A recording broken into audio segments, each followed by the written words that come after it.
Assalamualaikum warahmatullahi wabarakatuh. Jumpa lagi dengan saya. Siapa namanya? Nama saya Ugi. Ugi.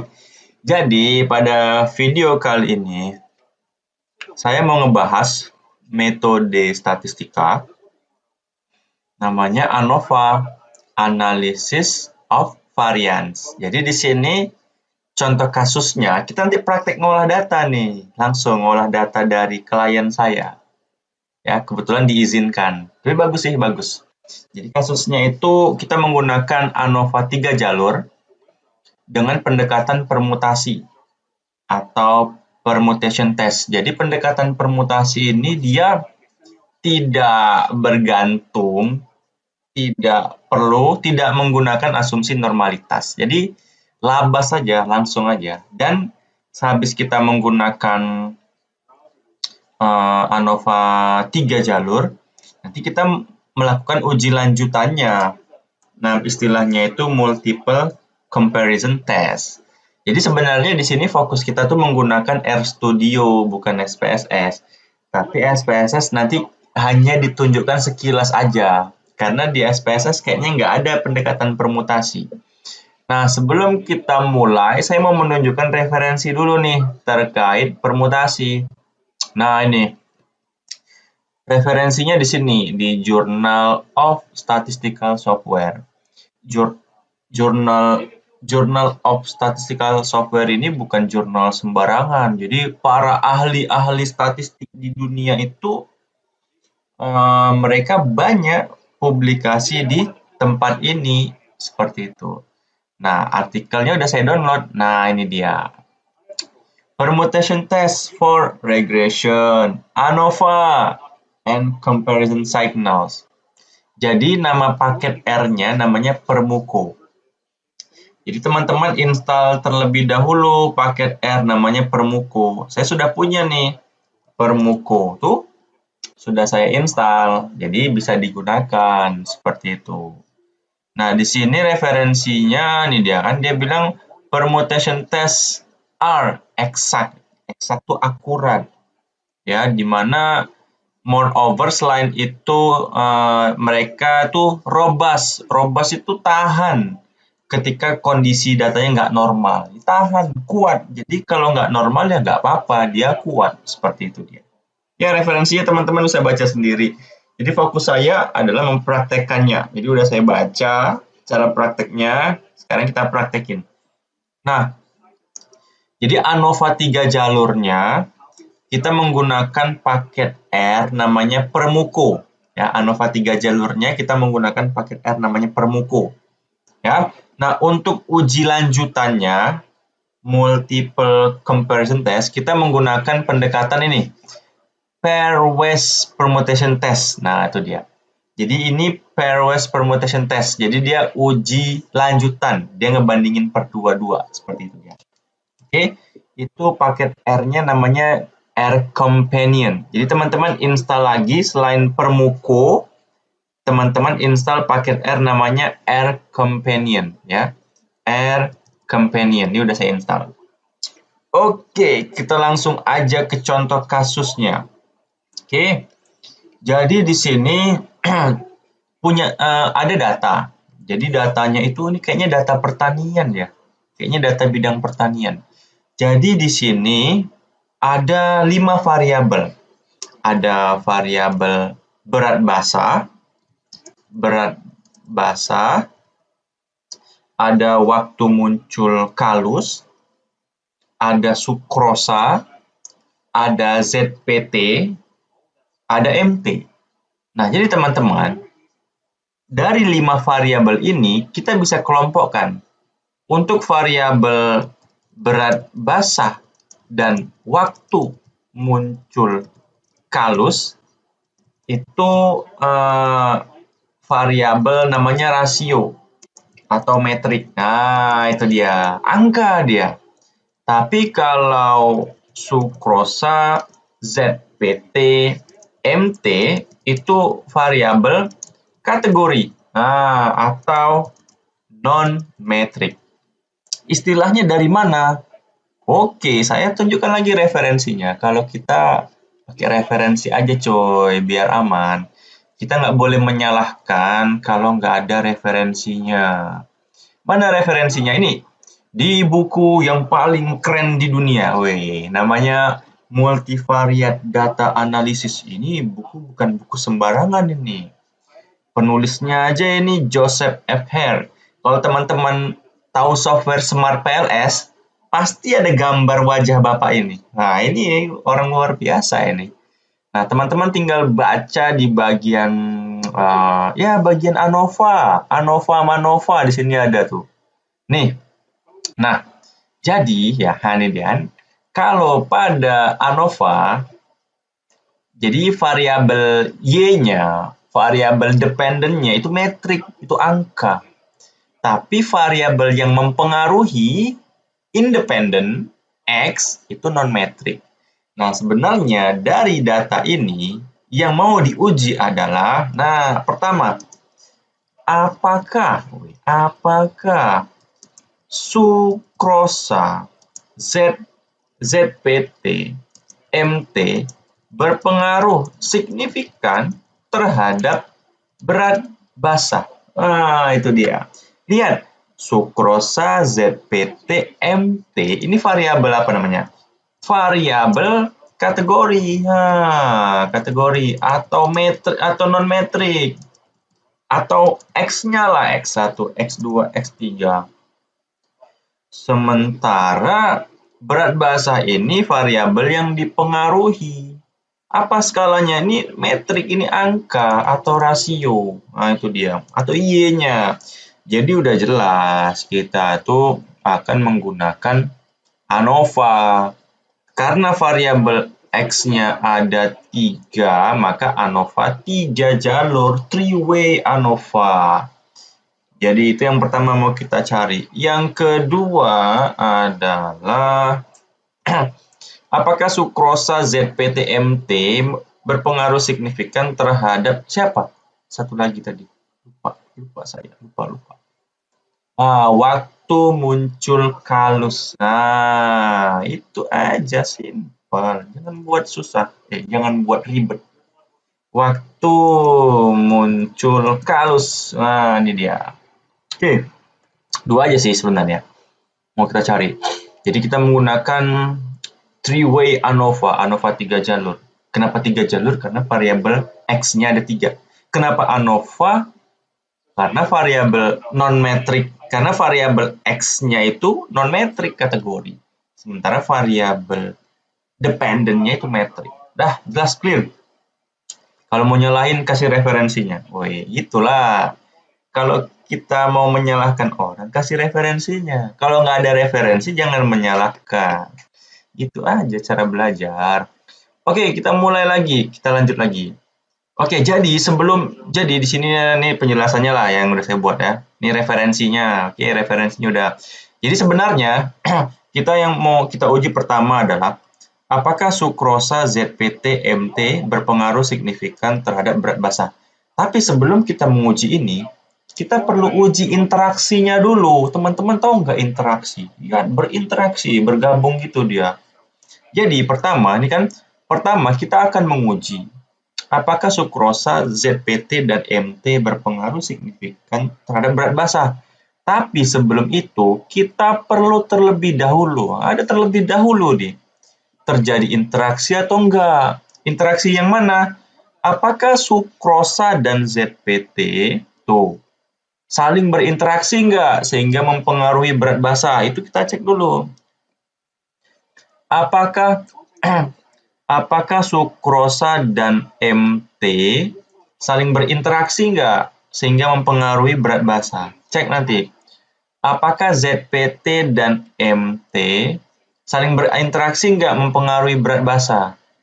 Apakah sukrosa ZPT dan MT saling berinteraksi enggak sehingga mempengaruhi berat basah? Kalau ada interaksi ya lanjut aja.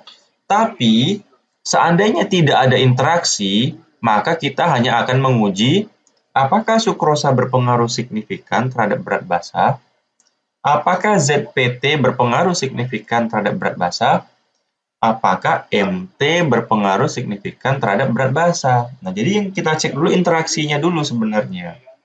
Kemudian setelah itu barulah kita lakukan uji lanjutan dengan uji pairwise two sample permutation test.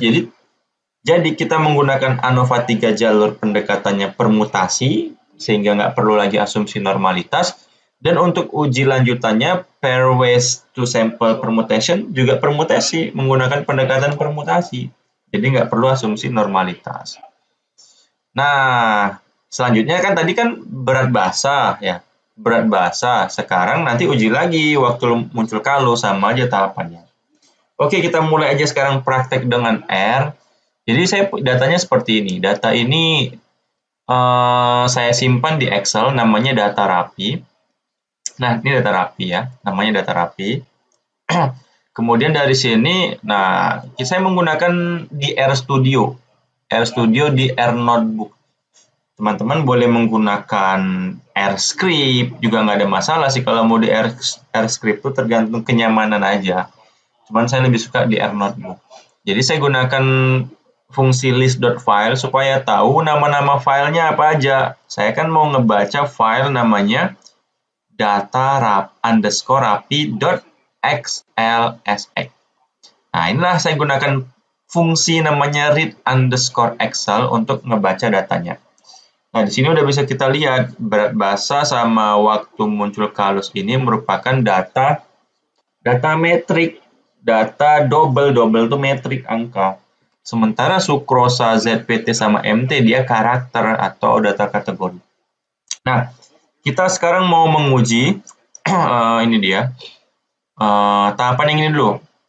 Apakah ada interaksi nggak? Ini mau kita uji dulu nih. Nah, jadi teman-teman, pastikan teman-teman sudah menginstal paket R namanya Permuko. Ini udah saya install Permukonya. Oke, ini Permukonya.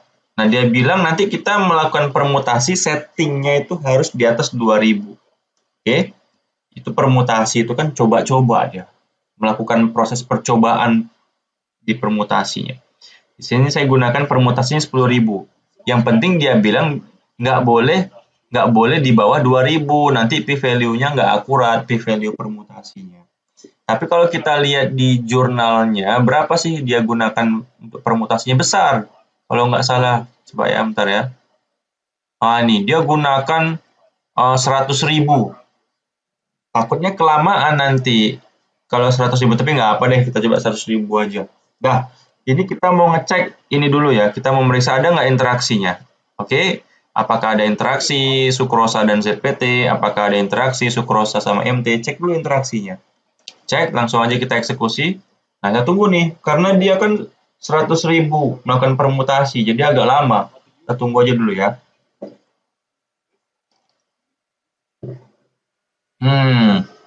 Nah, bisa kita lihat di sini ada p-value-nya ada 2 jenis. Nah, ini p-value untuk parametrik. Parametrik itu yang dikenakan asumsi normalitas gitu. Kalau ini p-value yang permutasi, resample. Nah, itu dia. Nah, kita lihat fokusnya yang ini. Yang ini nih. Nah, ini yang saya warnai ini. Ini kita cek dulu ada interaksi nggak ini. Nah, nih. Oke, kita print screen aja. Kita pindahkan di sini. Apakah terjadi interaksi atau tidak? Oke. Di mana ya? Di bawah aja deh hasil olah data. Hasil olah data untuk berat basa. Di sini ya. Di sini hasil olah data untuk berat basa. Oke. Nah, kita cek nih di sini. Oke, ini saya screenshot aja. Ini saya potong di sini. Nah, ini dia. Nah, oke. Nah, ini dia. Oke. Berdasarkan hasil pengujian interaksi, ya, pengujian interaksi diketahui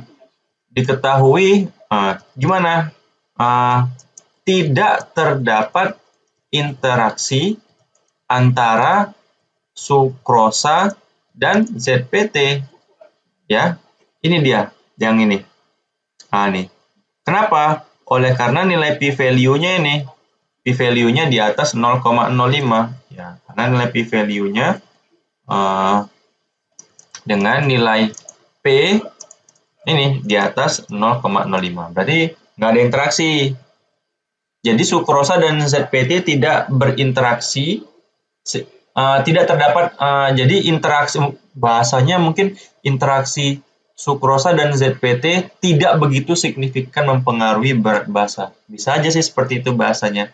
Atau bisa aja tidak terdapat interaksi antara sukrosa dan ZPT, seperti itu. Intinya kalau p-value di atas 0,05 ya nggak ada interaksi lah, seperti itu. Atau interaksinya ada tapi nggak terlalu mempengaruhi. Ya udah, masalah bahasa aja, jangan berantem. Oke. Nah, nih, kemudian yang kedua, antara sukrosa dan MT juga nggak signifikan. Berapa nilainya? 0,32328. Oke. Kemudian antara ZPT dan MT ya 0,823 82384. Kemudian tidak terdapat interaksi juga antara sukrosa ZPT dan MT. Nah, ini dia 0,0915. Nah, di sini kan karena tidak terdapat interaksi, maka selanjutnya kita uji yang ini. Selanjutnya nah ini bukan waktu kali. Nah, ini dia.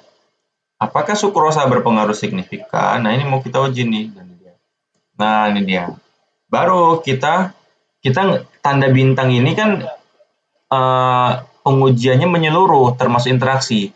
Kalau kita buat tanda tambah, maka unsur interaksinya nggak ada. Nah, jadi ini aja tuh. Nih. Nah, ini unsur interaksinya udah nggak ada. Jadi kita hanya mau mencari pengaruh sukrosa, ZPT, dan MT terhadap berat basa. Oke, kita screenshot hasilnya. Ini dia. Kita coba bandingkan nanti dengan SPSS, sama nggak? Kayaknya hasilnya mungkin mirip-mirip, angkanya nggak terlalu sama, tapi hasilnya keputusannya mungkin sama sih. Ini dia. Ini kan? Oke. Kemudian berdasarkan hasil uji ANOVA 3 jalur di atas ini tanpa memasukkan unsur interaksi, udah nggak perlu lagi kan, udah nggak ada interaksi tadi. Satu, ini sukrosa tidak berpengaruh signifikan terhadap apa? Terhadap berat basa, karena nilai P-nya yang P permutasi 0,3893 di atas 0,05. Itu yang pertama. Nah, tapi kalau ZPT-nya dia signifikan dia. Nih, kalau ZPT itu berpengaruh signifikan terhadap berat basa karena P-nya 0,0001. Itu dia. Nah, untuk MT juga nggak signifikan sih, MT-nya.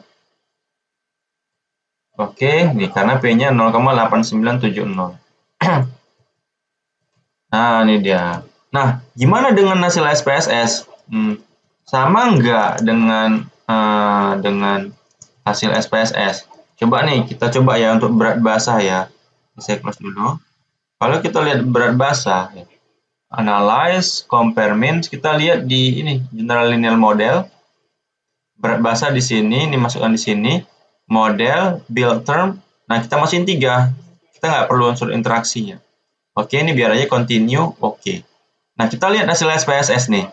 Nah, kalau dia sama, kesimpulannya sama kalau kita menggunakan apa? SPSS. Nah, ini kalau SPSS nih. Tuh. Cuman kalau di SPSS ada hasil yang nggak nongol. Nah, itu dia. Kenapa kok SPSS nggak nongol? Nah, kalau kita lihat sukrosa, berapa nilai p-value-nya? Nah, 0,389. Kalau kita lihat ZPT, nih, signifikan kan ZPT kan? Tapi MT nggak muncul dia, MT, tenor, nggak muncul dia. Jadi, dengan SPSS, kalau dengan SPSS ini hasilnya, sukrosa nggak signifikan karena 0,389. Ini kan dengan SPSS ya, kalau dengan SPSS. Oke. ZPT signifikan 0,000. Nah, ini dia. Kalau MT nggak nongol hasilnya, nggak nongol hasilnya. Kasihan deh lo. Nah, nih. Dah, itu nggak apa.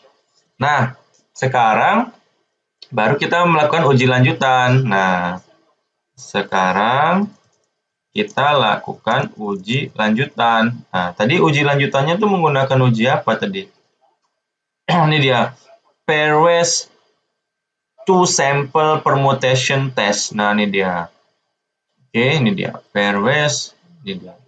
Jadi di sini teman-teman harus install paket R namanya R Companion. Nah, ini dia. Jadi uji lanjutannya harus masing-masing. Misalkan yang pertama uji lanjutan sukrosa terhadap berat basah, gitu dia. Uji lanjutan apa lagi tadi?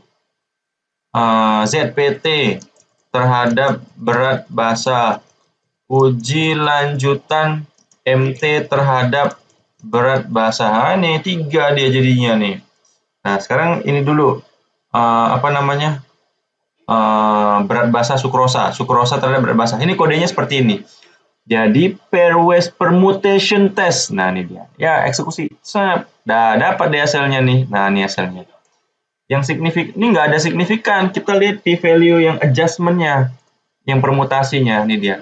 Ternyata seluruh nilai P-nya di atas 0,05. Nah, ini dia. Contohnya nih. Ini dia. Oke, kita coba ini. Nah, ini. Oke, kita coba potong dulu. Nah, ini dia. Tuh, kan?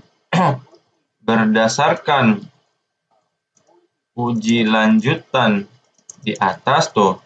Jadi di sini tidak terdapat perbedaan berat basah yang signifikan antara apa? Antara 2535 gram dan 2545 gram ya, dengan nilai P adjust nih, P permutasinya 0,9089 di atas 0,05 dan seterusnya. Semua nilai P-nya di atas 0,05 semua, jadi nggak ada perbedaan begitu signifikan di antara 25 dengan 25 gram. Nah, itu dia.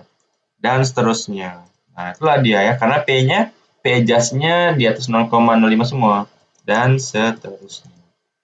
Nah, sekarang untuk yang ini, ZPT-nya. ZPT-nya itu yang di bawah. Nah, ini dia. Tuh, muncul. Nah, ZPT-nya nih. Tinggal kita print screen aja ya. Ini, di sini. Oke. Ini kita pindahkan di sini. Nah, ini dia. Oke. Ini dia. Ini yang ada NaN ya, artinya nggak bisa dihitung. Mungkin datanya ada yang sama semua nih. Biasa kalau nggak ada hasilnya NaN tuh nggak tersedia, entah datanya 1 atau 2 atau datanya sama semua, seperti itu dia untuk kelompok ini ya. Seperti itu. Nah, ini nah, ini untuk yang ini terdapat, ini p-value-nya di bawah 0,05, signifikan nih. Terdapat ya kalau di sini ya. Ini terdapat perbedaan berat basah yang signifikan antara D 0,5 dan D1. Nah, itu dia. D1. Nilai P adjust-nya itu kan nilai P adjust-nya itu kan 9,024 E. Ada E 0,02 E itu artinya eksponen. Artinya 0,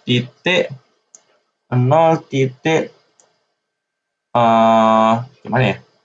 Artinya 9,024 dibagi 100. Saya jadi lupa ngitung. Kenapa 100? E-2 itu 100. 9,024 dibagi 100. Tuh. Oh, masih belum signifikan ya. 0,09. Oke. Nah, maaf saya agak lola ngitung. Berarti ini tidak terdapat ya, tidak. Oke, karena dia masih di atas 0,05 nih, itu dia. Tapi kalau yang kedua terdapat. Nah, yang kedua ini terdapat. Oke. Ini di K 0,5 itu kan. Berapa tuh nilainya? P-adjust-nya 3.606 07. Nah, ini udah ada mantap nih. Artinya 0.23453 udah lebih kecil daripada 0,05, udah signifikan lah. DST ya gitu aja dan seterusnya. Ini ada minnya di sini. Nah, paham lah ya. Nah, kemudian untuk yang uji MT terhadap berat basa itu di bawahnya di sini. Nah, ini P-adjust-nya cuman 0.1582. Oke. Jadi nggak ada signifikan dia nggak signifikan. Oke, untuk berat basa udah tuntas coy, ini dia. Jadi di sini bisa kita lihat tidak terdapat perbedaan berat basa yang signifikan antara subkultur dan tanam langsung dengan nilai P-adjust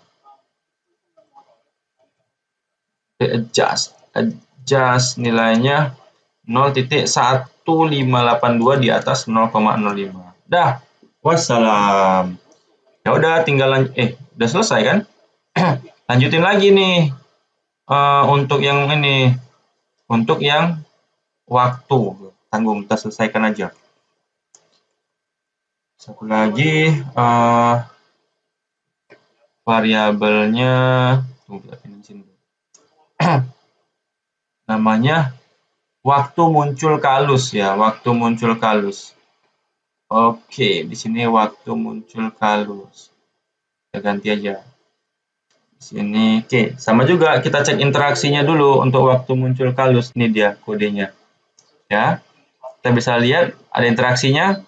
Ini 100.000 aja biar reliable. Ya, 100.000. Tunggu dulu. Sama nih 100.000.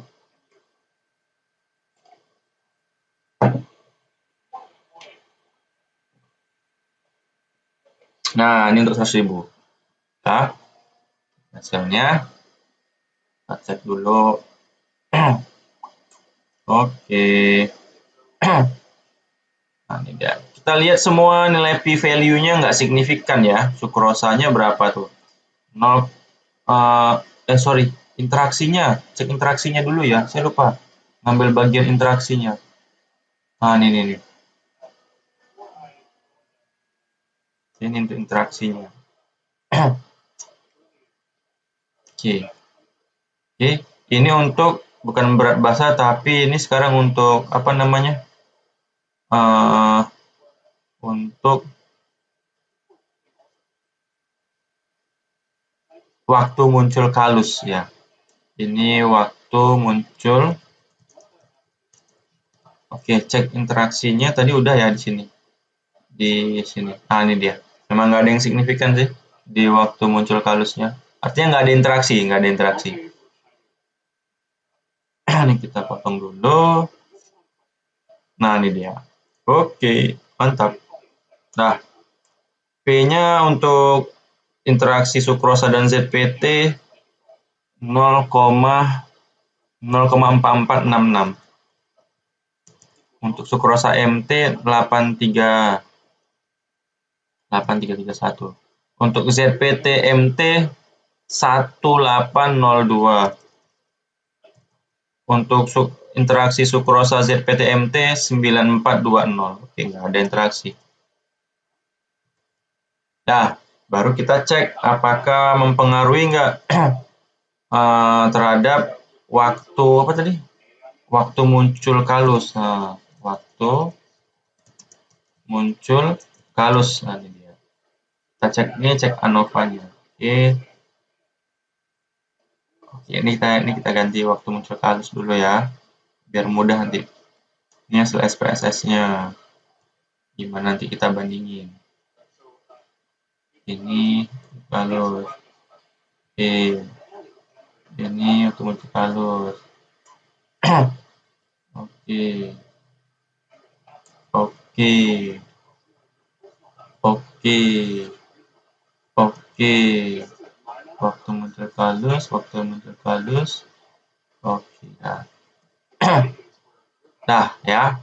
Ini udah, sekarang cek pengaruhnya. Ini dia. Eksekusi 100.000. Oke. Cek yang mana yang signifikan pengaruhnya. Woi, sama juga ya, si ZPT juga. Oke. Kita crop lagi ya. Crop. Tuh, ya. Jadi ini nggak signifikan juga, 0,2736. 2736. Ini signifikan 0,001. ZPT ini 78791. Oke, sama nggak dengan SPSS? Mau coba SPSS lagi? Oke. Waktu tunggu kalusnya ya. Ini kita close aja. Nah, ini dia. Analyze, compare means. Mineral nih. Oke, modelnya ini seperti ini. Continue, oke. Oh, sama juga ya kesimpulannya. Keren juga ya. Mirip-mirip tipis-tipis saja. Nah, ini dia. Oke. Nah, ini ya sukrosanya yang signifikan. Sukrosa nggak signifikan. Ya, 0,272 di sini kan. Tapi kalau di ZPT-nya dia signifikan dia. Nah, nih. ZPT-nya 0,000. Sama juga, MT nggak nongol. Dah, uji lanjut. Bawahnya, ya uji lanjut. Di bawahnya, uji lanjut. Jadi uji lanjutnya, ini dia. Untuk sukrosa dulu. Nah, nih. Sama juga, nggak ada yang signifikan untuk sukrosa. Ya, sukrosanya. Ini. Oke, sukrosa. Habis sukrosa, karena P-nya di atas 0,05 semua. 9778. Sama juga nih, 9778. Oke, sukrosa udah. Kemudian untuk ZPT-nya dia signifikan, sama dia ZPT-nya. Tuh, ZPT-nya. ZPT-nya kita crop dulu. Ini ZPT. Ini P, yang ini juga signifikan langsung, ini terdapat ya. Terdapat ya, D05 sama D1. Karena P-nya 4.267E05 atau 0.284.267. Nah, ini dia. Terdapat juga ya. Pejasnya langsung aja saya jadikan angka. Tuh, 284 2408 sini 0,05 dan seterusnya. Nah, terakhir untuk MT-nya ini dia. 9469. Oke. Ya, oke, kita eksekusi. Ini dia. Oke, selesai. Nggak ada ya, 9469. Nah, seperti inilah kira-kira pengujiannya ya. Jadi udah saya jelasin tadi ya. ANOVA 3 jalur pendekatan permutasi. Teman-teman boleh lacak sendiri referensinya. Bisa dipelajari lebih dalam lagi. Nanti teman-teman sharing versi teman-teman. Jadi saling ngasih informasi. Oke teman-teman, semoga bermanfaat. Mohon maaf atas segala kekurangan. Assalamualaikum warahmatullahi wabarakatuh.